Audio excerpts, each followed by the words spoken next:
तो साथियों, पहली बार इस माइक से बोल रहे हैं और आप लोग सुन लीजिए। सबसे पहले तो जॉइंट एक्शन कमेटी दिल्ली की तरफ से आज का ये मार्च निकाला गया है, मार्च टू राष्ट्रपति भवन। मैं स्टूडेंट यूनियन की तरफ से आप सभी लोगों का शुक्रिया अदा करना चाहूँगा, इनकलाब आप लोगों को सलाम करना चाहूँगा।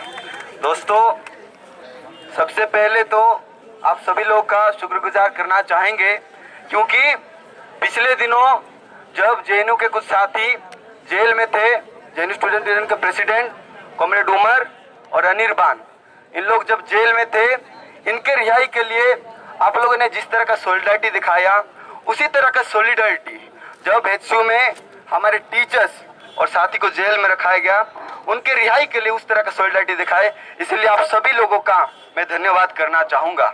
और आज उसी के बदौलत हमारे जो साथी एचयू के अंदर जेल में थे, उनको बेल मिलके वो कैंपस में वापस आए हैं।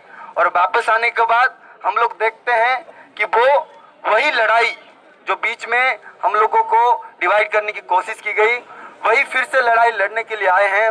अभी भी वीसी अप्पा राव अपने ऑफिस में बैठा हुआ है और उसके रिमूवल के लिए, उसको गद्दी से हटाने के लिए लड़ाई लड़ने के लिए आए हैं। और फिर से इसको हम लोग कंटिन्यू करेंगे।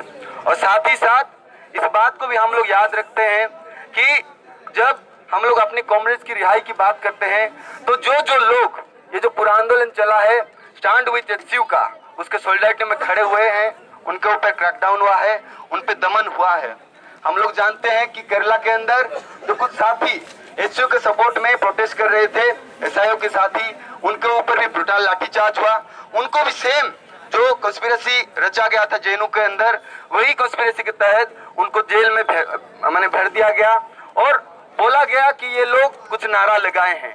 लेकिन हकीकत अभी सामने आ चुकी है। हम लोग जानते हैं कि जो एसआईओ के साथी थे, वो लोग हिंदुत्व डाउन डाउन का नारा लगा रहे थे, लेकिन पुलिस वाले जो वहां पे थे, केरला के पुलिस वाले साथियों ने उनको बोला कि ये लोग हिंदुस्तान डाउन डाउन का नारा लगा रहे थे। लेकिन ये एक झूठ बात था और ये झूठ अभी पर्दाफाश हो चुका है, हम लोग जानते हैं।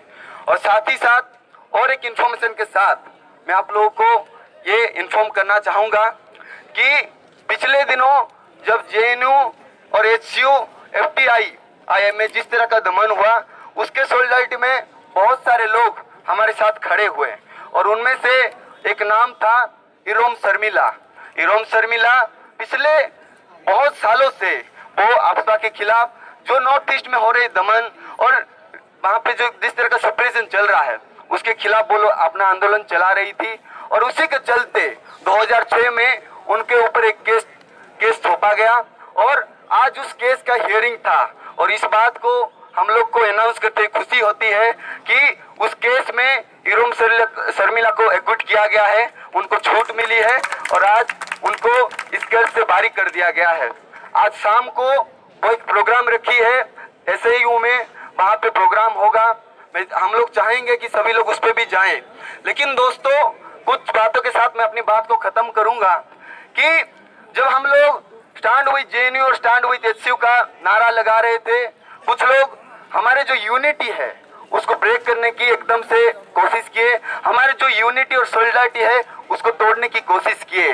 जब हमारे साथी एचयू के पक्ष में खड़े हुए तो वहाँ का एडमिनिस्ट्रेशन का रोल हम लोग जानते हैं।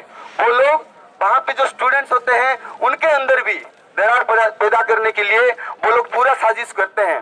वो लोग वहाँ पे, जैसा कि हम सभी को इन्फॉर्म किया गया है कि वहाँ पे खाने के लिए जो सामान है उसको बंद कर दिया जाता है, जो मेस है उसको बंद कर दिया जाता है, वहाँ पे पीने का पानी का सप्लाई को कट ऑफ कर दिया जाता है, इंटरनेट फैसिलिटी को कट ऑफ कर दिया जाता है, वहाँ पे जो इलेक्ट्रिसिटी है उसको कट ऑफ कर दिया जाता है।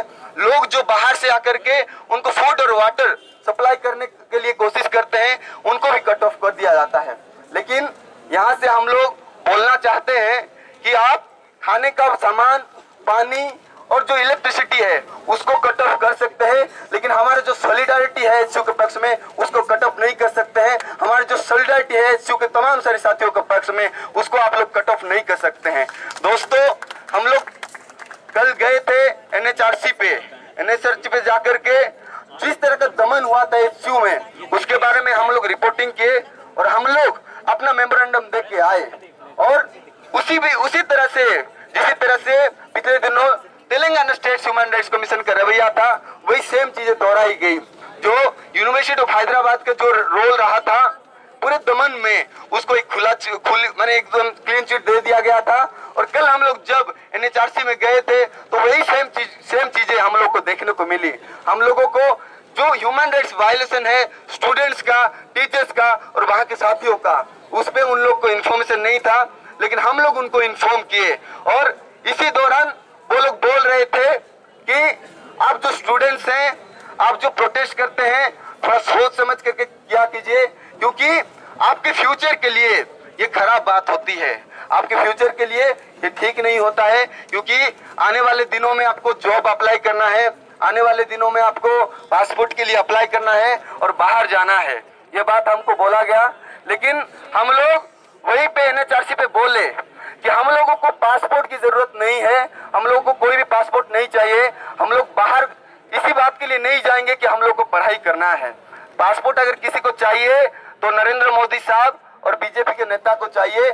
हम लोग लेकिन इस बात को इंश्योर करेंगे कि हम लोगों के पास अगर पासपोर्ट भी नहीं होगा, लेकिन नरेंद्र मोदी साहब अगर विदेश जाएंगे तो वहां के स्टूडेंट्स प्रोटेस्ट करेंगे, हमारे सॉलिडारिटी में प्रोटेस्ट करेंगे और उनको वहां पे हम लोग जवाब देंगे। हम लोग जो प्रोटेस्ट करेंगे, हमारे जो सॉलिडारिटी होगा, उसके लिए कोई पासपोर्ट की जरूरत नहीं है। विदाउट पासपोर्ट हम लोग ये प्रोटेस्ट करेंगे और उनको जवाब देंगे।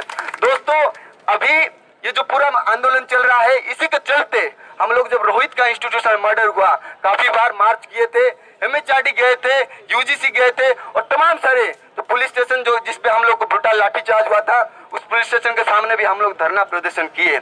लेकिन इस बार जॉइंट एक्शन कमेटी की तरफ से हम लोग डिसीजन लिए कि हम लोग फिर से MHRD इस बार नहीं जाएंगे। हम लोग फिर से पुलिस स्टेशन जाकर के प्रोटेस्ट करके वापस नहीं आएंगे। हम लोग का मार्च वहां तक जाना चाहिए और हम लोगों का आवाज वहां तक पहुंचना चाहिए, जिसके लिए हम लोग ये मार्च निकाले हैं। इसीलिए दोस्तों, हम लोग का कंसर्न था कि जो प्रेसिडेंट ऑफ इंडिया है, वो सारे सेंट्रल यूनिवर्सिटी के विजिटिंग ऑफिसर होते हैं, इसीलिए उनको एक पोजीशन लेना पड़ेगा कि रोहित का जो इंस्टीट्यूशनल मर्डर हुआ है उस पे वो क्या कहेंगे।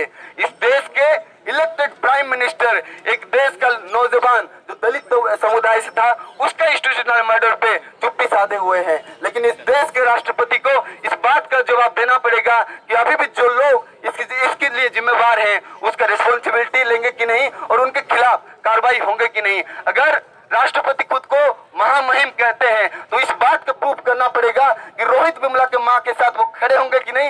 ये जो डेफिनेशन है महामहिम का, रोहित विमला के मर्डर के जो जस्टिस है उसके अंडर में आता है कि नहीं। इसीलिए दोस्तों, आज ये मार्च निकाला गया है और अभी ये जो रेस्पॉन्सिबिलिटी है, रोहित के लिए जस्टिस देने की लड़ाई हो या फिर अपाराव को गद्दी से निकालने की लड़ाई हो, बंदर दत्तात्रेय स्मृति ईरानी के खिलाफ उनके खिलाफ कार्रवाई हो, या फिर रोहित एक्ट को लागू करना हो, या फिर जो थर्ड कमेटी रिकमेंडेशन है उसको लागू करना हो, ये सभी जिम्मेदारी हम लोगों के ऊपर है। क्योंकि हम लोग निश्चित रूप से दिल्ली में हैं और दिल्ली में होने के कारण बहुत कुछ चीजें में हम लोग को जानकारी होती है और हम लोग प्रिविलेज समझते हैं तमाम सारी यूनिवर्सिटी में पढ़ते हुए। लेकिन हम लोगों के ऊपर जितना भी दमन होगा, आने वाले दिनों में हो सकता है JNU का जो मुद्दा है फिर से खुल जाए, या फिर FTI का जो आंदोलन चल रहा है उसको फिर से ये लोग तेज करें। लेकिन जितने भी कोशिश की जाएगी हमारी यूनिटी को तोड़ने के लिए, लेकिन हम लोग को इसको भूलना नहीं है कि रोहित का जो सवाल है उसको हम लोगों को जिंदा रखना है। और आने वाले दिनों में अगर JNU के ऊपर फिर से ये दमन शुरू होगा, क्योंकि अभी जो रिपोर्ट सबमिट हुई है उसका डिसीजन आने वाला है, लेकिन इस बात को हम लोग को ध्यान रखना पड़ेगा कि जो स्टैंड विद JNU का नारा हम लोग पिछले दिनों देख करके इस सड़कों पे उतरे थे, वो स्टैंड विद JNU का नारा को हम लोग स्टैंड विद HU का नारे में बदलना पड़ेगा और फिर से सड़कों पे उतर करके रोहित के जो जस्टिस का लड़ाई है उसको लड़ना पड़ेगा। बस इसी के साथ मैं आप सब लोगों का फिर से शुक्रिया अदा करना चाहूंगा, जाग की तरफ से, स्टूडेंट यूनियन की तरफ से, सारे संगठन की तरफ से, और अपनी बात को खत्म करूंगा। इस लड़ाई को हम लोग तब तक लड़ेंगे जब तक रोहित के साथियों को, रोहित के मां को जस्टिस नहीं मिल जाता है, तब तक ये लड़ाई जारी रहेगी। आप सभी लोगों का बहुत बहुत शुक्रिया। इनकलाब जिंदाबाद।